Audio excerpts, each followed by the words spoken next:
EV నుంచి ఈ మధ్య పెద్ద ప్రాజెక్ట్స్ ఏం రావట్లేదు సార్.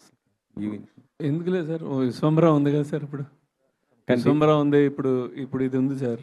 దీని నెక్స్ట్ బైకర్ ఉంది, కొరియన్ కనకరాజు ఉంది, విశ్వంబరా ఉంది. 4 ప్రాజెక్టులు ఉన్నాయి సార్ రిలీజ్ లైన్లో, స్టార్టింగ్ విత్ ఇది కపుల్ ఫ్రెండ్లీ.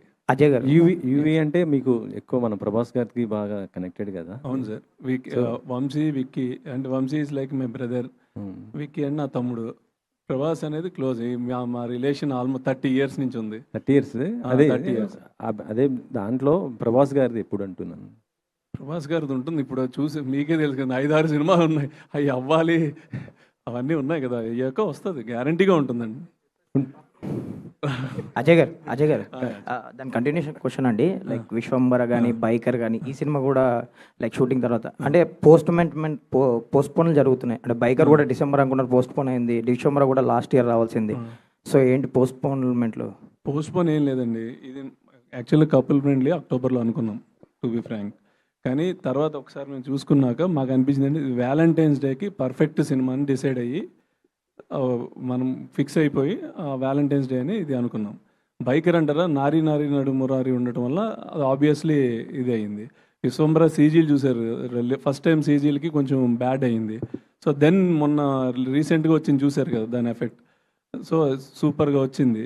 ఆబ్వియస్లీ సీజీలు పెద్ద సినిమా, అది సీజీల మీద ఉంది వర్క్. డెఫినెట్గా అన్నీ రిలీజ్ అవుతాయి.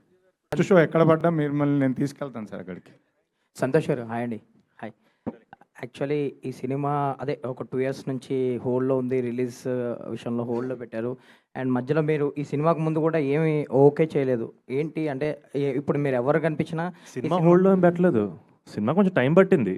మొత్తం అవుట్డోర్ సినిమా కొంచెం టైం పట్టింది. సో రిలీజ్ తర్వాత కూడా కొంచెం టైం పట్టింది కదా. రిలీజ్ తర్వాత అదే సారీ, షూటింగ్ తర్వాత కూడా కొంచెం షూటింగ్ తర్వాత అనివార్య కారణాల వల్ల టైం. సో అనివార్య కారణాల వల్ల కొంచెం డిలే అయింది కదా. సో మిమ్మల్ని ఎవరు కనిపించినా మీ సినిమా ఎప్పుడు అని అడిగేవారు, మీరు కూడా చెప్పేవారు. అండ్ అంటే ఇప్పుడు మీరు ఈ మధ్యలో గ్యాప్లో కూడా ఏ సినిమా యాక్సెప్ట్ కూడా చేయలేదు. అంటే ఏంటి గ్యాప్ ఏంటి? అండ్ ఇప్పుడు ఈ తర్వాత ఫర్దర్గా ఎలాంటి సినిమాలు చేయబోతున్నారు?